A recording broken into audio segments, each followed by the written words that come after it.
Olá, meu querido e minha querida, seja bem-vindo ao canal da Comunidade Cristã Nova Aliança. Que essa palavra fale ao seu coração. Boa noite, irmãs, a paz. Uma alegria em poder estar com vocês aqui, né? É um grande privilégio agradecer a pastora Socorro pela confiança, né?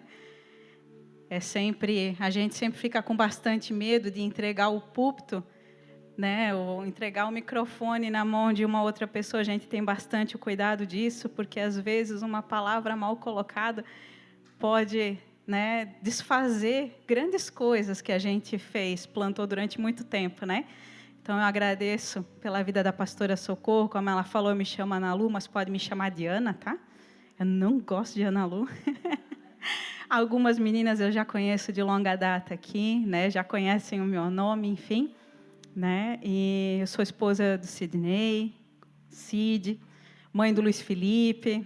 Luiz Felipe tem 21 anos, sou 20 anos casada, 20 anos conheço Jesus, né? E hoje minha mãe está aqui presente junto comigo, né? Agradeço a Deus e louvo pela vida dela. Faz um pouquinho mais de um mês que ela foi operada. No chá cor-de-rosa ela esteve aqui com a gente, bem impossibilitada, mas esteve aqui. E hoje ela está aqui de novo, né? Glória a Deus pela vida dela. Quero dizer para vocês que a Pri é minha irmã.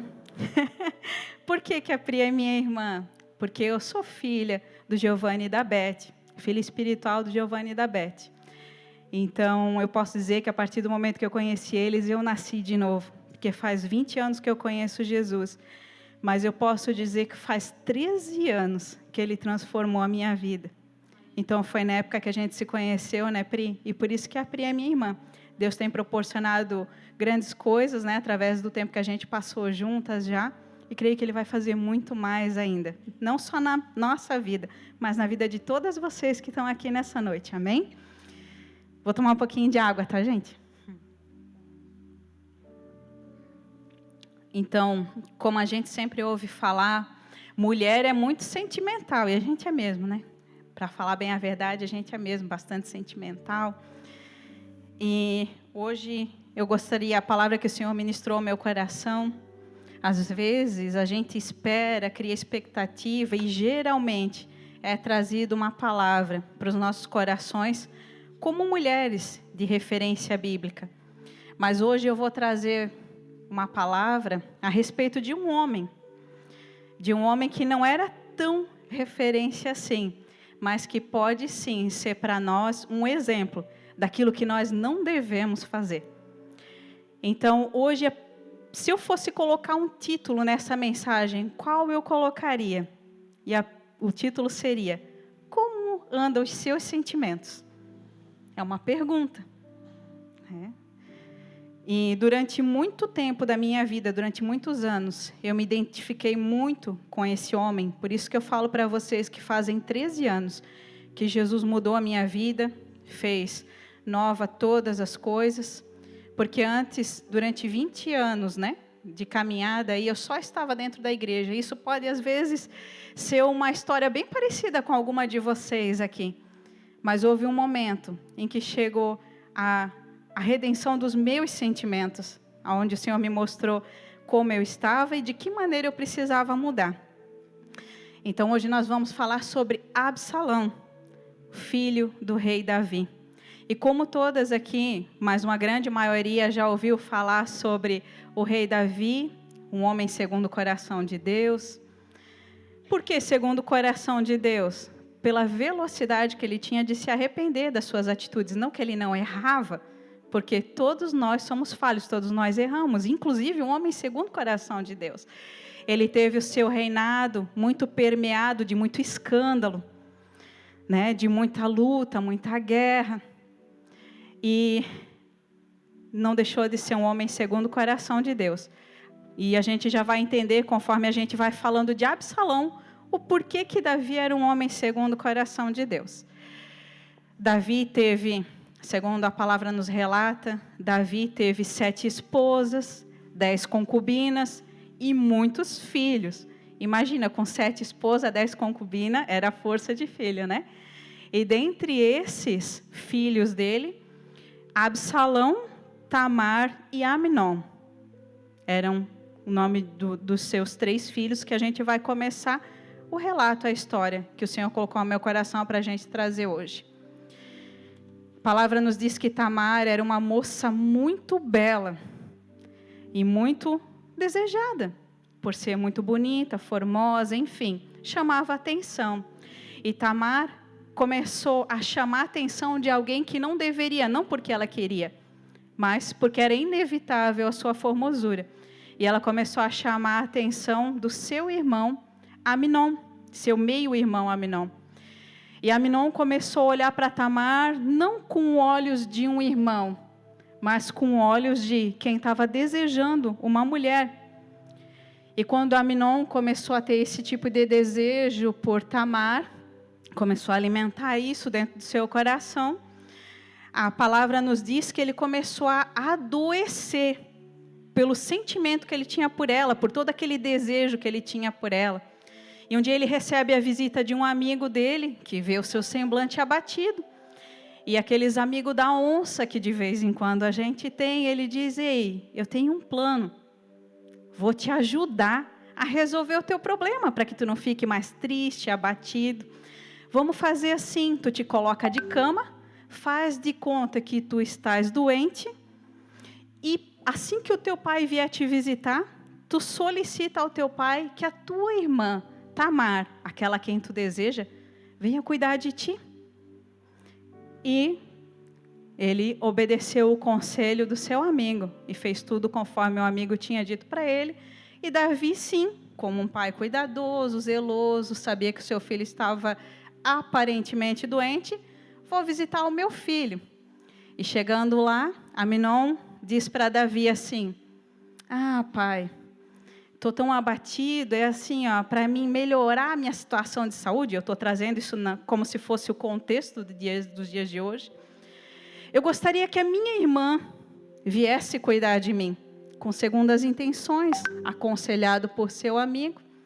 E o que Davi faz? Um pai cuidadoso, que a princípio não tinha observado nenhum tipo de astúcia, nem do amigo, nem do seu filho Amnon, pede para que a filha vá sim cuidar do seu irmão, já que ele fazia tanta questão de ser cuidado pela sua irmã. E Davi pede para que ela vá e cuide do seu irmão. E ela, como era uma moça obediente, foi lá cuidar do seu irmão. E foi fazer bolos para ele, entrou no seu aposento. Então, foi fazer conforme a vontade dele, aquilo que ele desejava, e foi lá e fez bolos para ele, o tempo todo ele observando todas as atitudes de Tamar, né? E chegou um determinado momento em que ela foi servir ele, e quando ela foi servir o seu irmão, ele fez a seguinte proposta para ela: deita-se comigo. E o que ela responde? Não, meu irmão, eu não posso fazer tamanho ultraje. Eu não posso permitir que isso aconteça entre nós, não é correto, isso seria incesto, né? Um irmão se deitar com uma irmã, enfim. Isso traria mal para mim, faria mal para mim, porque tu vai ultrajar a minha honra e automaticamente vai te prejudicar também. Então, olha o cuidado da irmã, até com seu irmão, para que ele não fosse prejudicado. Mas ele não dá ouvidos àquilo que Tamar fala. E ele violenta ela, estupra ela. E assim que ele acabou de ter relações sexuais com a sua irmã, ele tem tanto nojo dela, muito maior, relata a palavra, do que o desejo e o amor que ele dizia que ele sentia por ela. Porque aquilo ali não passava de atração, não passava de desejo, carne. Então ele pediu para que os servos dele jogassem ela para fora dos aposentos, como se fosse um cachorro. Joga ela aí para fora, agora ela não tem mais valor nenhum. E Tamar sai pela rua, né, coloca cinza sobre a sua cabeça, porque isso era costume deles. Rasga a roupa que ela estava vestindo, segundo a palavra de Deus nos diz, era uma túnica toda colorida, que era dada para as filhas do rei, que estavam na puberdade. Porque agora ela estava ultrajada, humilhada, ou seja, tudo aquilo que ela tinha, eles tinham roubado dela. Ele tinha tirado dela a honra dela. Então, nada mais daquilo importava para ela. Ou seja, ela foi violentada. E quando seu irmão vê que ela está nessa situação de desespero, seu irmão Absalão pergunta para ela: o que Amnon fez para ti? Por que tu se encontra nessa situação? Fica quieta. E a palavra nos relata que Absalão leva ela para sua casa. Até aí. O que ele faz com ela, a gente imagina que talvez é um cuidado, vou proteger ela, de algo maior, alguma coisa que as pessoas possam fazer para ela de novo. Então a Bíblia só relata que ele leva ela para sua casa. E lá, provavelmente, ele toma todo o cuidado dela. E agora, gente, não pensa que eu esqueci, não. Nós vamos abrir a palavra de Deus lá em 2 Samuel. Gostaria de convidar vocês para abrir. 2 Samuel 13, 21 e 22. Vou esperar vocês abrirem.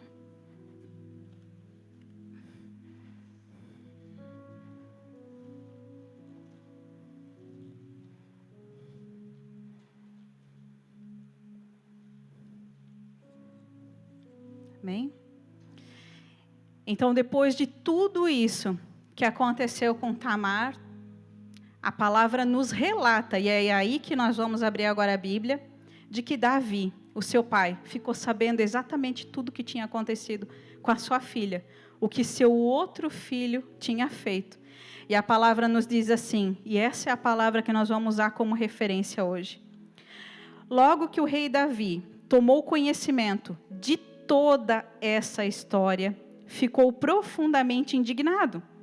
Todavia, não quis castigar o seu filho Amnon, porquanto o amava muito, por ser o seu primogênito.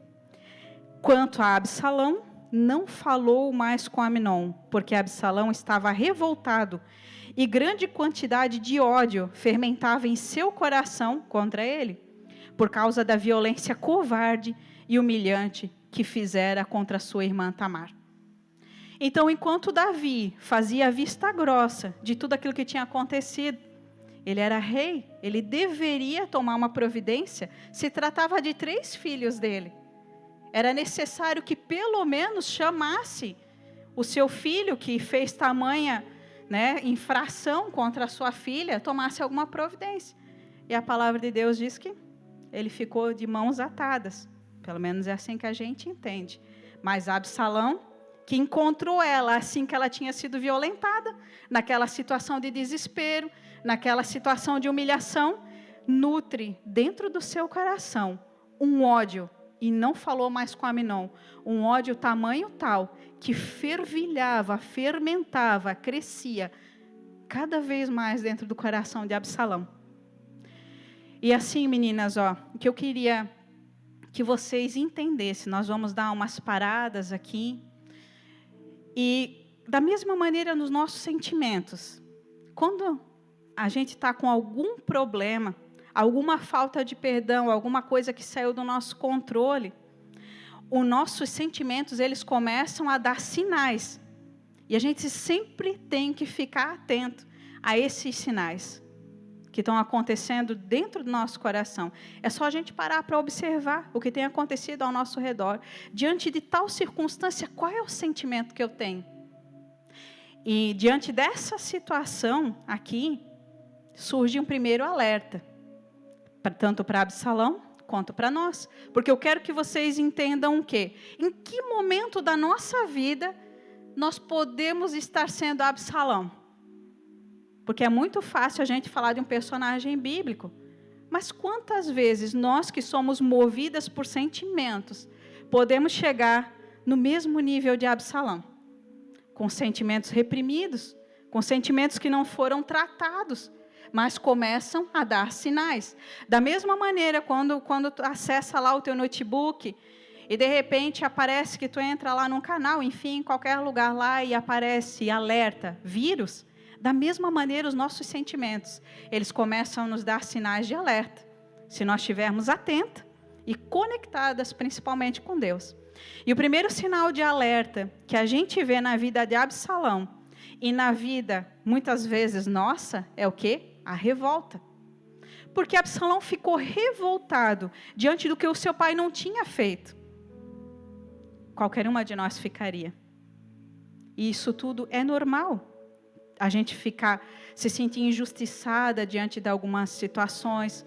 Mas o problema não é você não concordar ou ficar indignada com algumas situações. O problema é quando tu nutre esse sentimento dentro de ti e tu passa a viver como uma rebelde.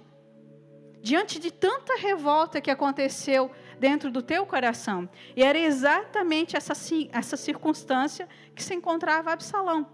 Quando a gente passa a confiar na justiça dos homens, que é falha, que a grande maioria das vezes ela vai puxar para um lado favorito, e muitas vezes esse lado não é o nosso, e nós depositamos a confiança na justiça dos homens. Nós nos decepcionamos e começamos a ficar revoltados, que foi o que aconteceu com ele.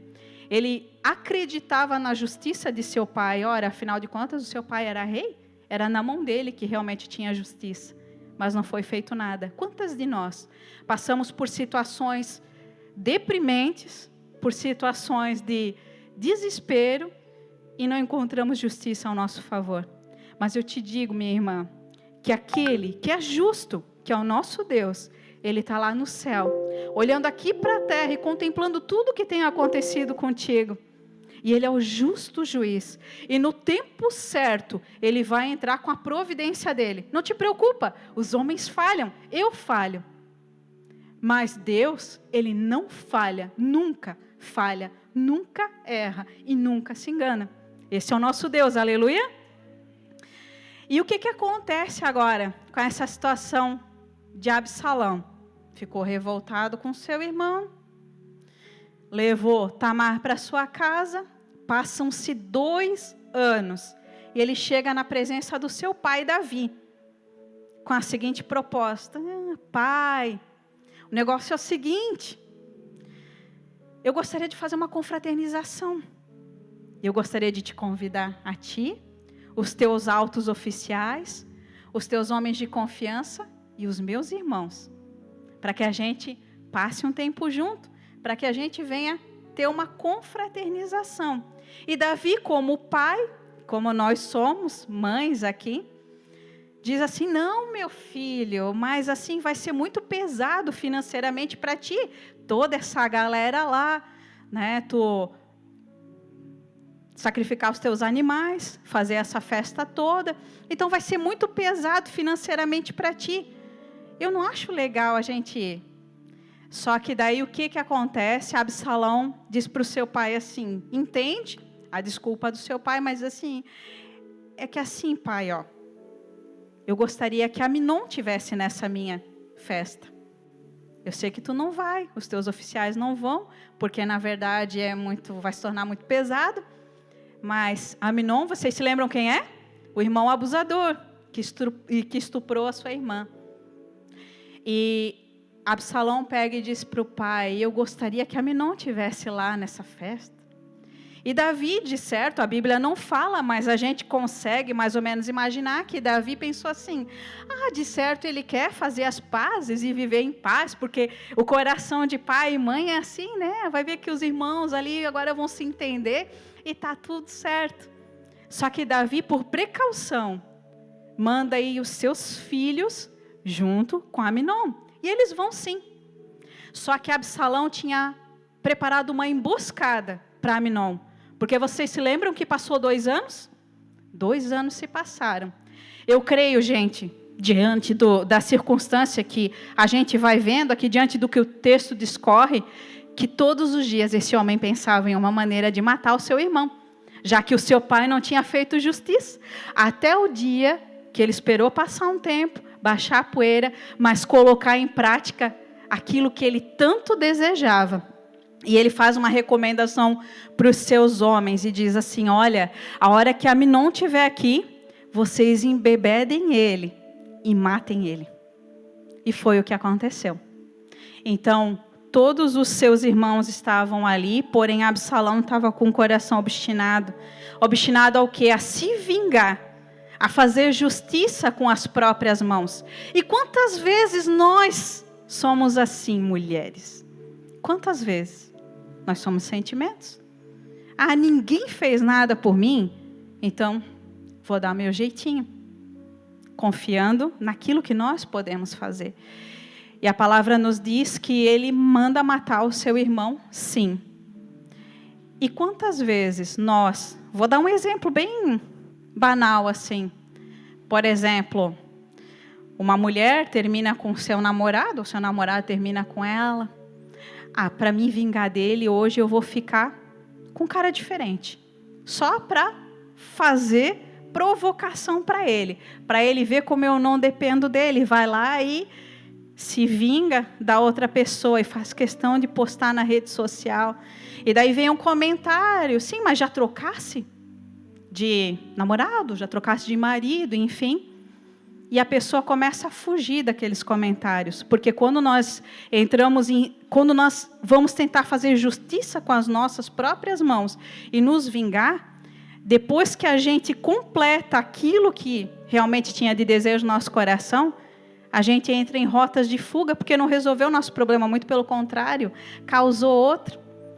Então os questionamentos vêm, ou quando de repente tá lá na tua casa, e tu tem uma vizinha, ela quer uma bênção, para não dizer outra coisa, a bênção ao contrário. E daí tu vai lá e bate boca com ela.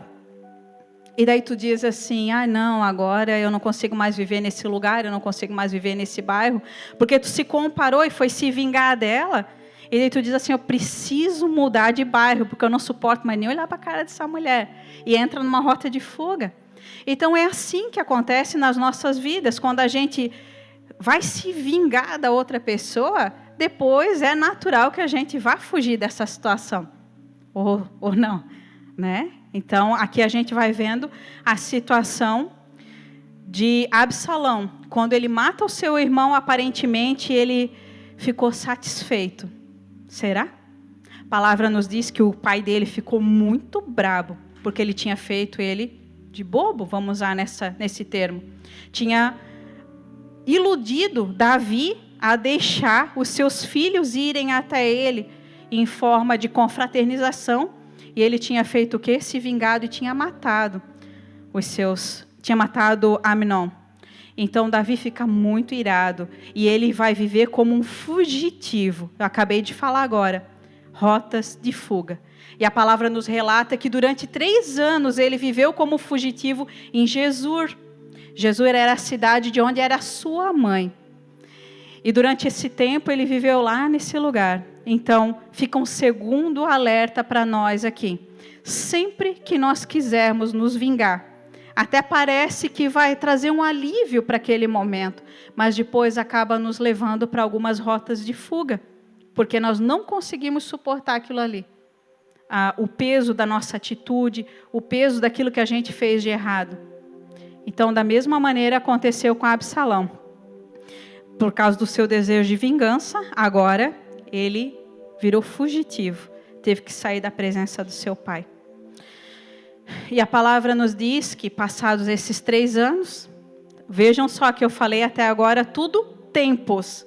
Eu gostaria que vocês prestassem bastante atenção nisso, tá? Durante 2 anos, ele planejou como iria se vingar do irmão, mata o seu irmão, foge, agora por mais 3 anos, vive errante, fugitivo aí, fugindo do seu pai, da ira do seu pai, enfim. E agora Davi, a palavra nos diz que Davi começa a sentir saudade de Absalão. Afinal de contas, já tinha passado um tempo que Davi não se encontrava mais com seu filho, com Absalão. E Davi tinha um comandante que a gente pode chamar assim de amigo, uma pessoa de muita confiança, que amava muito Davi, porque os reis tinham as pessoas que amavam muito eles, que era Joabe. E Joabe começou a observar que Davi estava muito triste, se encontrava abatido, e ele imaginou que Davi poderia estar com saudade do seu filho. Então ele vai arquitetar um plano com uma mulher. E ele disse para ela assim, vamos forjar aí uma historinha, daquele tipo de historinha, como o profeta Natã chega para Davi para dizer que ele era um adúltero lá, e conta a história da ovelhinha, e depois ele diz: ei, rei, esse que cometeu tal torpeza és tu. Então Joabe, junto com essa mulher, vai arquitetar uma historinha para chegar diante do rei, para que o rei julgue essa causa falsa da mulher, essa história que eles tinham criado. E essa história, a partir do momento que o rei desse o decreto e dissesse: não, é assim que vai ser, ela realmente revelaria qual era o intuito de toda aquela historinha. Mas quando ela chegou diante de Davi, ela começa a contar toda aquela historinha lá, Davi já automaticamente se toca de que tinha um plano por trás disso. Ele questiona a mulher, ele diz: ei, que papo é esse? Que história é essa? Por algum acaso foi Joabe que te mandou vir até mim e planejar toda essa trama, toda essa história? E a mulher diz: sim, foi ele mesmo. Então Davi chama Joabe à sua presença e questiona porque ele tinha feito aquilo. E Joabe diz assim: meu rei, já é hora de passar toda essa situação aí, de tudo aquilo que essa desavença entre tu e Absalão, já está na hora de trazer o jovem Absalão de volta. E Davi concorda com Joabe. Aí é onde eu digo para vocês que Davi era um homem segundo o coração de Deus. Ele aceitava conselhos, ele concordava em fazer aquilo que é melhor. Muitas vezes negligente, sim, mas tinha um coração bom. No fundo de tudo, era um homem segundo o coração de Deus pela velocidade e arrependimento que ele tinha. Então ele diz assim: pode mandar trazer ele, só que o negócio é o seguinte: Absalão vai vir de volta, vai voltar para cá, para o reino, só que eu não quero ter nenhum tipo de contato com ele. Então ele vai viver aqui, ele só não vai mais entrar no palácio, não vai mais sentar na mesa, fazer refeição conosco. Então ele vai, a partir desse momento, eu e ele vamos ter uma distância segura, porque eu não quero nem ver a cara dele, se fosse para trazer para os nossos dias de hoje, né? Então Joabe vai lá buscar Absalão, traz Absalão de volta para Jerusalém. E quando ele traz Absalão ali, Absalão fica vivendo ali, mas sem ter contato com seu pai, e isso se passa mais 2 anos.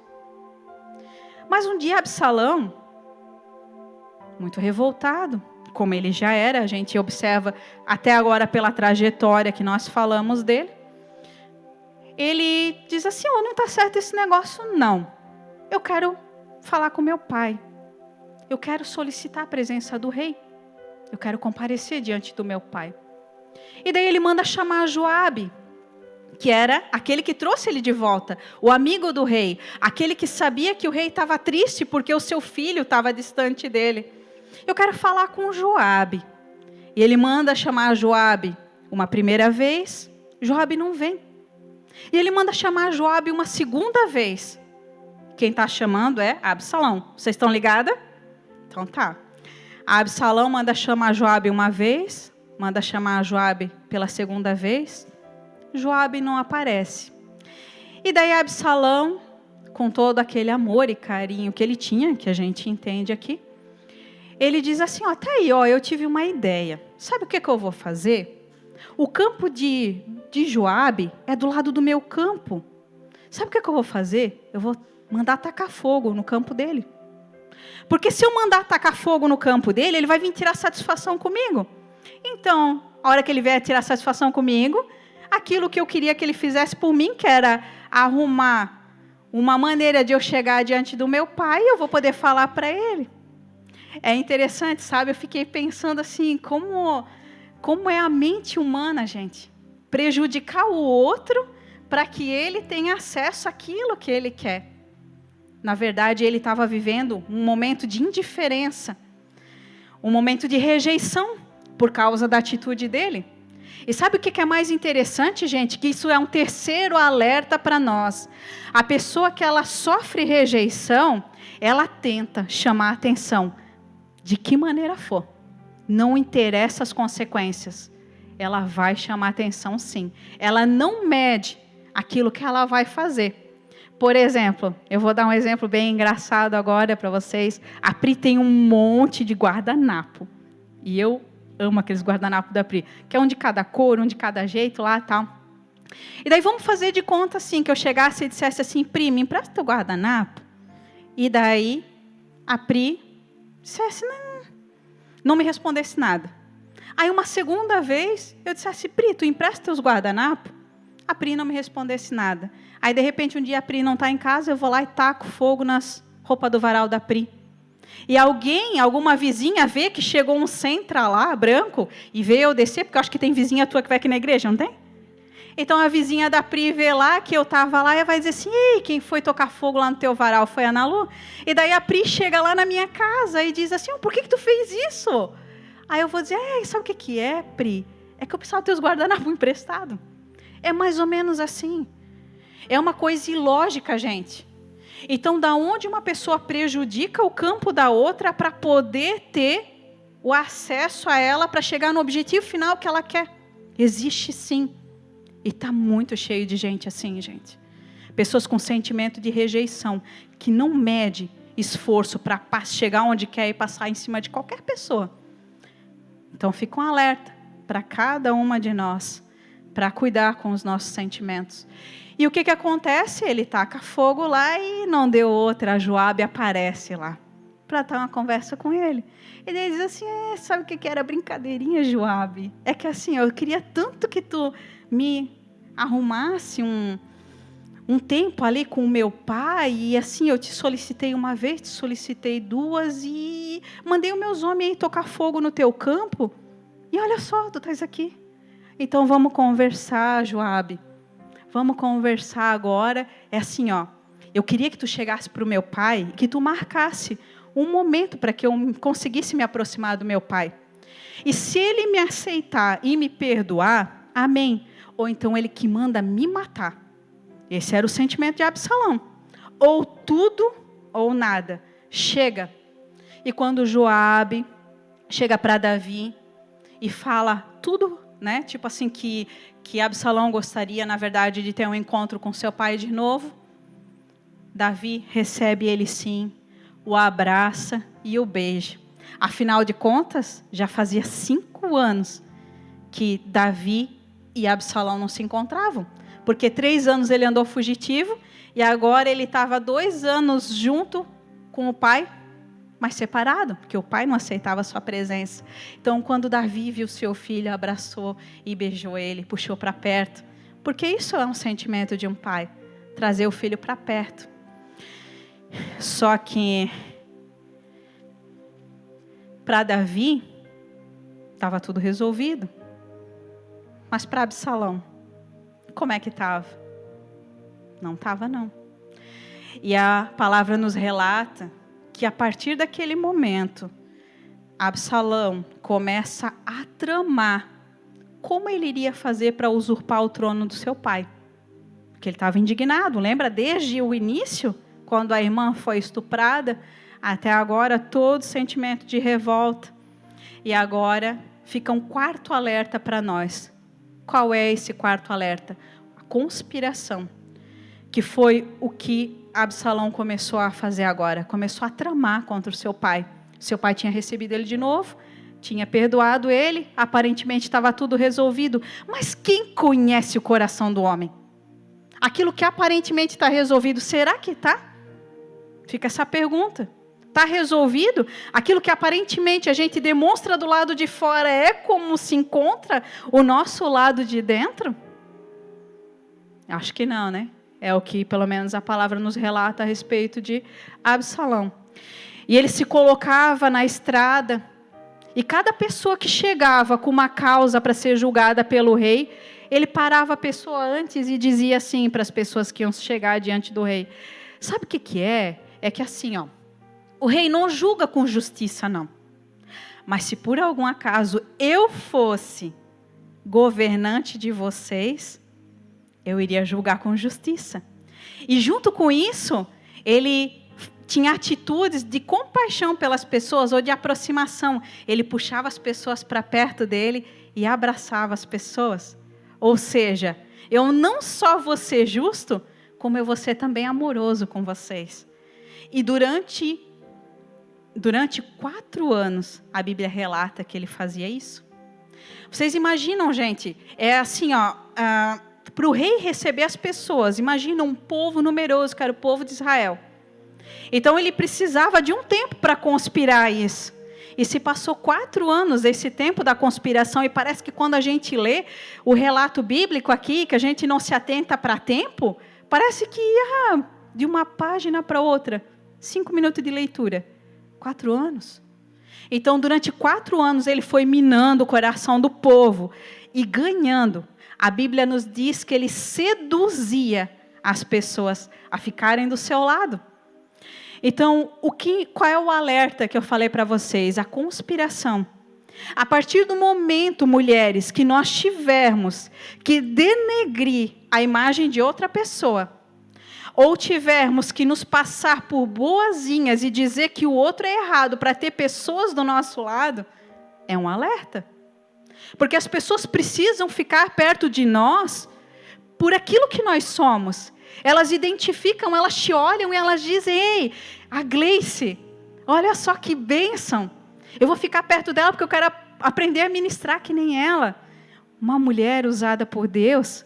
Então, a Gleice não precisa denegrir a imagem de outra pessoa que de repente ministra aqui o louvor e dizer: não, aquela pessoa lá não é tão boa, porque ela não está se comparando a ninguém. Ela é quem ela é. E a partir do momento que nós precisamos criar partidarismo para que as pessoas fiquem do nosso lado, a coisa está feia. Porque tu já não estás influenciando as pessoas por aquilo que tu és, mas tu estás querendo mostrar uma máscara que não é a tua verdade. Então precisamos ficar atentos com isso. E Absalão fez exatamente isso. Ele era um homem que deixou entrar o ódio, deixou entrar a amargura no seu coração, mas ele queria demonstrar para o povo que ele era tão bom, tão acolhedor, e ele era justo. E agora começou a tramar contra o seu pai. E não foi diferente, ele começou a atrair realmente o carisma do povo, dizendo que ele iria ser um governador melhor do que o seu pai não julgava com justiça, e o povo começou a ficar do seu lado. Então, o que Absalão faz? Tudo isso na surdina, porque todo pecado que a gente faz escondidinho. Toda a trama do nosso coração, a gente faz de conta que está tudo certo. Nossa cara, as nossas atitudes primeiras, elas demonstram que está tudo certo. Mas no final, ficando um pouquinho mais perto, ou tu te enxergando a ti mesmo, tu vai vendo que a intenção do teu coração não está legal. E a palavra nos diz que um dia Absalão chega para o seu pai e diz assim: pai, sabe o que é? É que assim, quando eu andei forasteiro lá na terra de Jesur, quando eu fiquei aqueles 3 anos longe de ti, eu fiz um propósito com Deus, de que eu deveria voltar lá e oferecer sacrifício para o Senhor. E Davi faz o quê? Acredita no seu filho. Ele dá um voto de confiança para o seu filho de novo, e ele diz assim: já que tu quer sacrificar para o Senhor, porque muitas coisas a gente faz errado, alguns pecados a gente faz errado e ainda bota. Ainda diz que foi Deus que mandou que a gente fizesse. E é feio isso, né? Deus sabe tudo. Então, o que acontece? Ele diz assim: eu vou lá e vou sacrificar para o Senhor. E Davi libera ele, abençoa Absalão. Mas o que Absalão tinha já combinado com os seus mensageiros? Ele disse assim: a partir do momento em que eu sair de lá, para Jerusalém, de Jerusalém para Jesur, para sacrificar, eu gostaria que vocês pegassem e fossem às tribos de Israel e falassem lá, proclamassem que a partir do momento em que fosse soada a trombeta, que vocês proclamassem assim: Abraão é rei em Hebrom.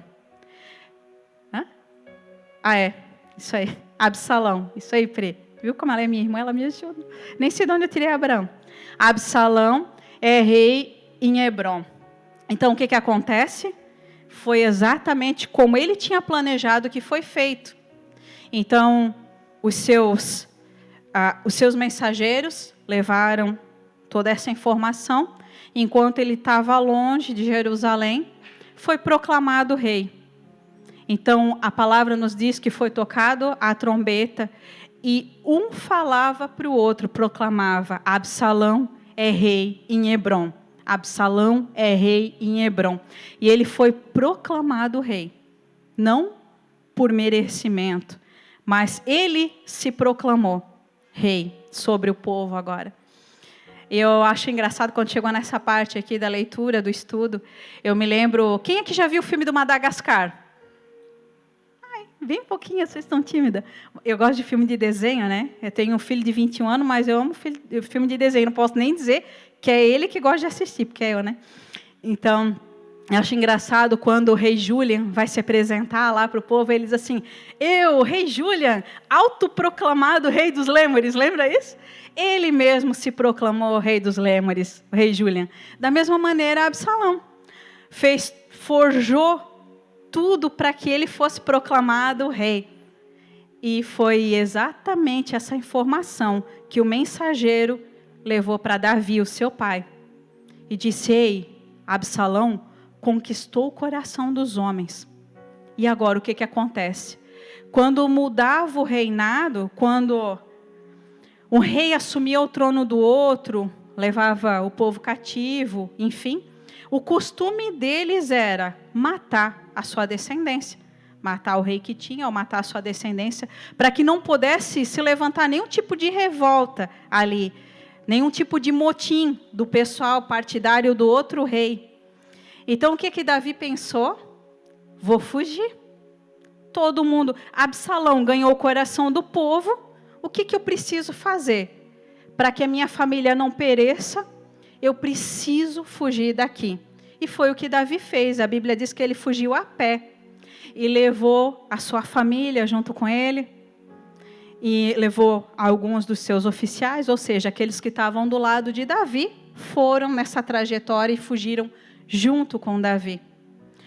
E a palavra nos diz que Absalão chegou agora em Jerusalém, tinha voltado do seu plano ali, e quando ele chega em Jerusalém, agora ele tem como seu aliado Aitofel.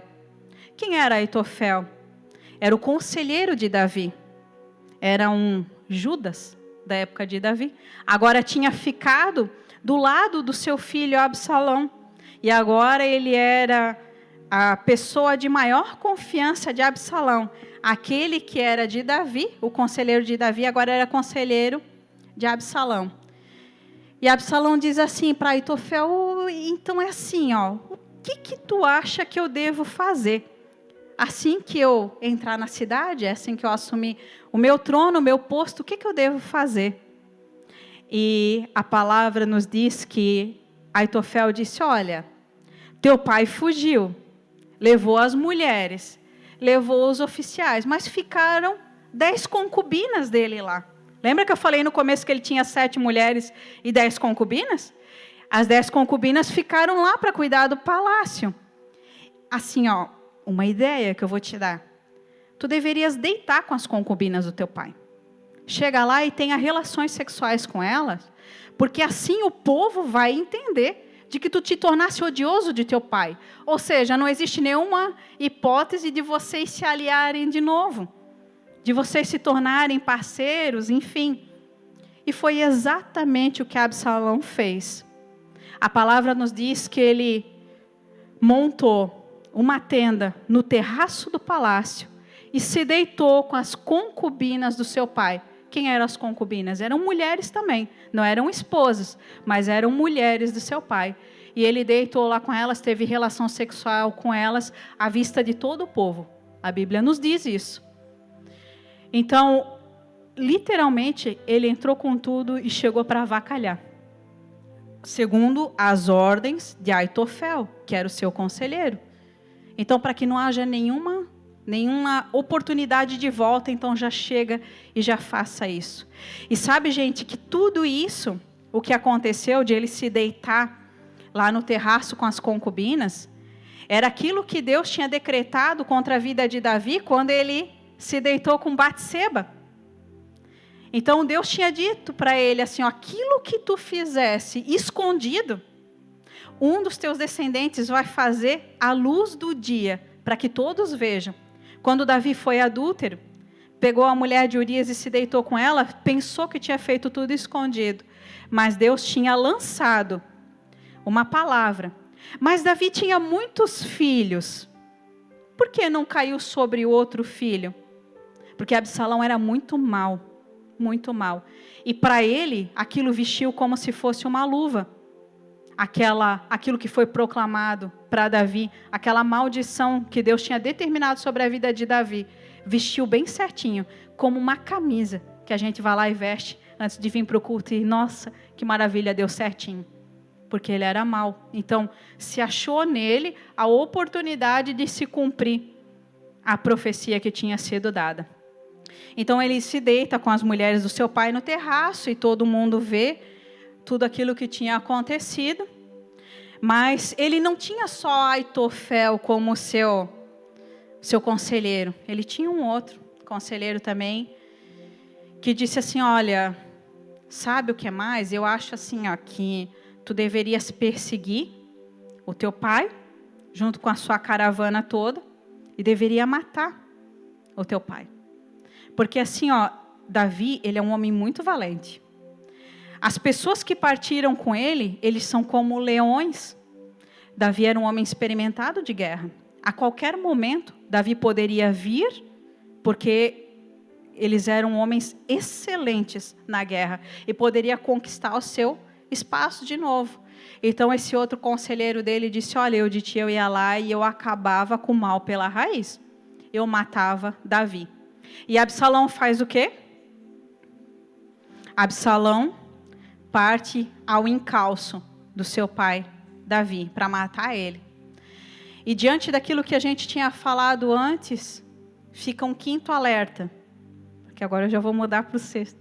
Fica um quinto alerta. Que os sentimentos de ódio e inveja, eles fazem com que você queira ocupar um lugar do outro, que você queira ser ele, ter as coisas dele só para mostrar para ele que você é tão bom quanto ele, ou melhor.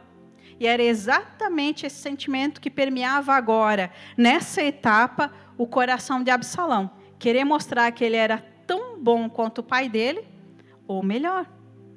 E agora ele vai ao encalço do seu pai.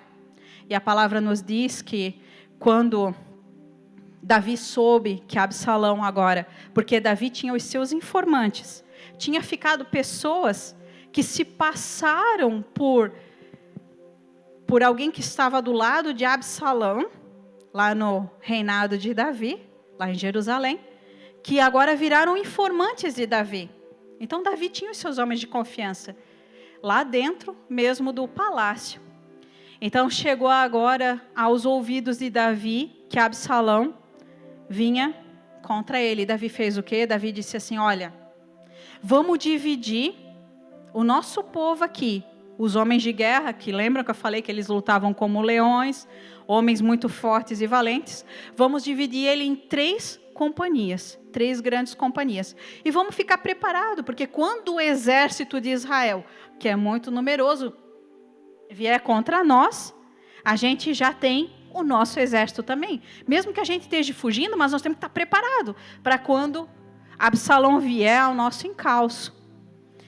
E eles se prepararam para isso. Não só se prepararam, como eles também partiram para a guerra. Eles só não deixaram que Davi fosse. Esses 3 comandantes dele, das 3 companhias que agora ele formou. Mas não deixaram que Davi fosse. Mas eles foram com a seguinte ordem do rei. Vocês vão para a batalha, mas quanto ao jovem Absalão, vocês cuidem dele, não façam mal a ele.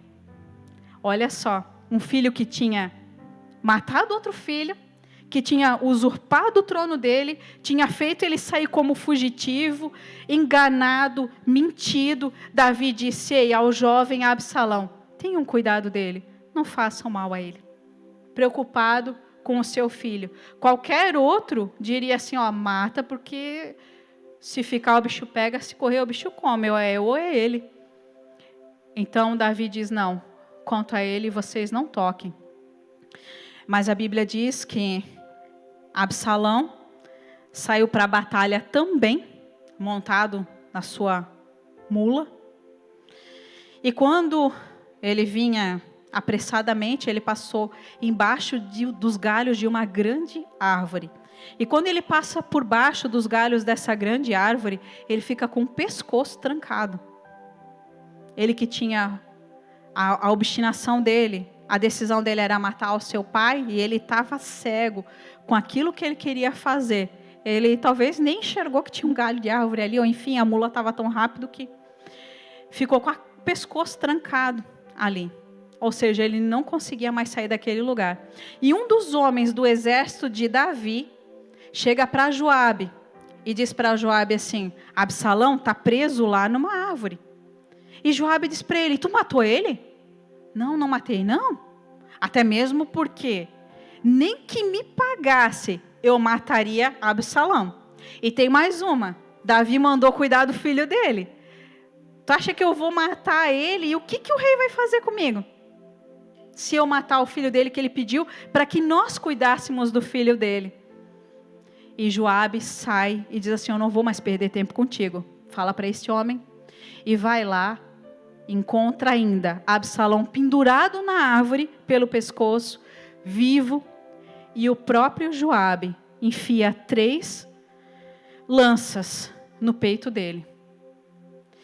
E a palavra nos relata que ainda chegaram mais 10 soldados e acabaram de matar Absalão.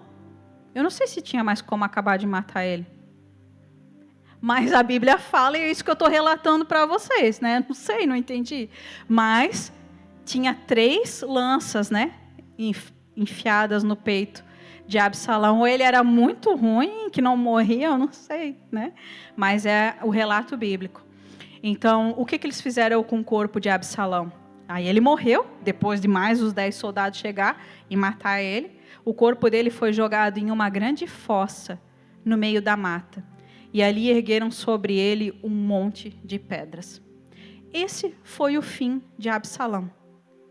O tempo todo da vida de Absalão, o tempo todo não, mas desde quando aconteceu aquele fato com Tamar, até o dia da morte dele, a única motivação dele era o quê? A morte. Ele desejava a morte do seu pai, ele desejou a morte do seu irmão, e aquilo que ele tanto desejava sobreveio a ele. Então, qual é a motivação do teu coração, minha irmã? Esse é um 6º alerta. Lembra que eu falei que é como se fosse um vírus que vai dando seus alertas? Assim é os nossos sentimentos, assim é o nosso coração. Então, a motivação errada, ela te leva para a morte. Foi o que aconteceu com ele. Absalão já estava morto, gente, há muito tempo. Ele vivia pelo ódio. O único objetivo dele era matar, era se vingar. Quantos anos você tem, minha irmã? Eu tenho 39. Quantos anos você tem alimentado sentimentos dentro do teu coração que vão te levar para a morte? Lembra dos alertas? Fiquem atentas. Fiquem atentas que esse tipo de sentimento, rebeldia, conspiração, a motivação errada, sentimentos de ódio e inveja e rejeição, são sentimentos que te levam para a morte.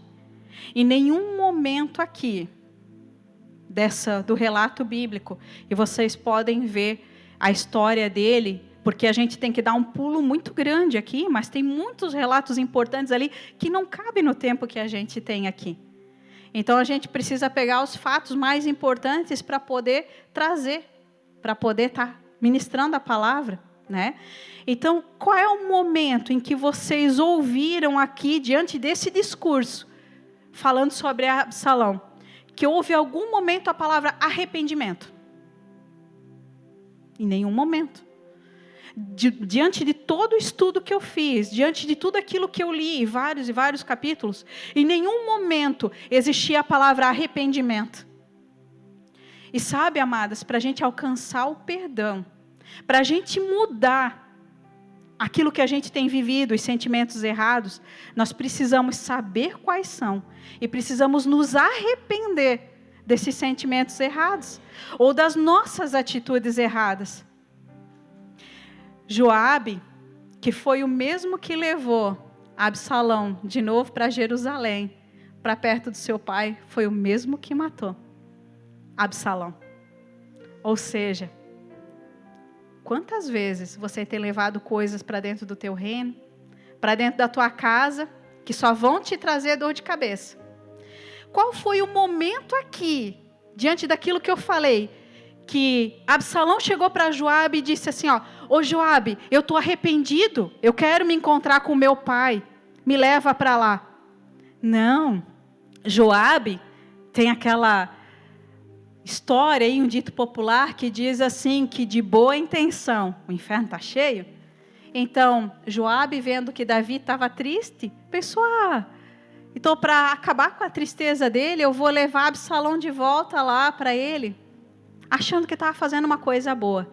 E só levou o problema para dentro de casa, problema para dentro do reino. E daquele dia em diante, a vida dele se tornou um inferno. Porque Absalão não estava arrependido daquilo que ele tinha feito. Então, fica mais um alerta, que esse eu não coloquei aqui. O que você tem levado para dentro da sua casa? Você tem consultado a Deus? Você tem levado bênção para dentro da sua casa? Pessoas abençoadas, pessoas que vão edificar dentro da tua casa?